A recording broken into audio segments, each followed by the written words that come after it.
ስለ ኤስሲፒ ለመሆኑ በምህጻረ ቃል SCP-169 የተባለው አውሬ ከእንቅልፉ ቢነቃ በአሁኑ ሰዓት ራሱ ሁላችንም ሞተን ልንጠፋ ልናልቅ እንደምንችል ስንቶቻችሁ ታውቃላችሁ? ሳይንቲስቶቹ በቅርቡ በውቅያኖሶች ጥልቅ ወለል ውስጥ አንዳች በጣም እጅግ ግዙፍ የሆነ ድምፅ ሰምተዋል፣ አድምጠዋል በመሳሪያዎቻቸው አማካኝነት። ይህን ድምፅ የሚያወጣ አካልም በጣም በእጅጉ ግዙፍ ሊሆን ከመቻሉ የተነሳ መላውን ከተሞችና መንደሮችን በአንድ ጊዜ ሊያጠፋ የሚችል ነገር ነው ብለው ያምናሉ። ይህ እንስሳም ሌቫያተን ሲሉ የሚጠሩት ነው። ሌቫያተን በጣም ጥንታዊ የባህር ውስጥ እንስሳ ሲሆን ርዝመቱ በሺዎች ኪሎ ሜትሮችን ይቆጠራል። ምናልባትም ሊሆን የሚችለው አውሬው በፕላኔታችን በጣሙን በግዝፈት ተወዳዳሪ የሌለው እንስሳ ነው። ለክፍለ ዘመናትም ያክል አውሬው በውቅያኖሶች ወለል ስር በታላቅ እንቅልፍ ላይ እንደሚገኝ ወይም እንደ የውሃ ውስጥ ተራራ ተደርጎ በስተት ሲቆጠር ኖሯል።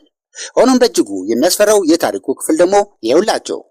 በቅርቡ የተደረጉ ጥናቶች ውጤቶቻቸው እንደሚጠቁሙት ይህ እጅግ ግዙፍ አውሬ እንደገና ተመልሶ እንደማያንቀላፋ ነው። አውሬው ከነቃም የሚያስነሳቸው የመሬት መንቀጥቀጦችና ሱናሚዎች የሰው ልጆች ሊቋቋሟቸው የማይችሏቸው አደጋዎች ናቸው። መላው የፕላኔቷ የውቅያኖሶች ዳርቻዎች፣ ከተሞች በአንድ ጀንበር ሊጠፉ ይችላሉ። ለማቆም ማንም ምንም ነገር ማድረግ አይችልም። አንዳንዶች እንደውም የኤስሲፒ ሞኒተሪንግ ፋውንዴሽን ተቋም ራሱ የዚህን አውሬ እንቅስቃሴ ከወዲሁ እየተቆጣጠረው ወይም ትራክ እያደረገው ነው እያሉ ናቸው። ግን ዘግይተው ከሆነስ ምን ሊፈጠር ይችላል?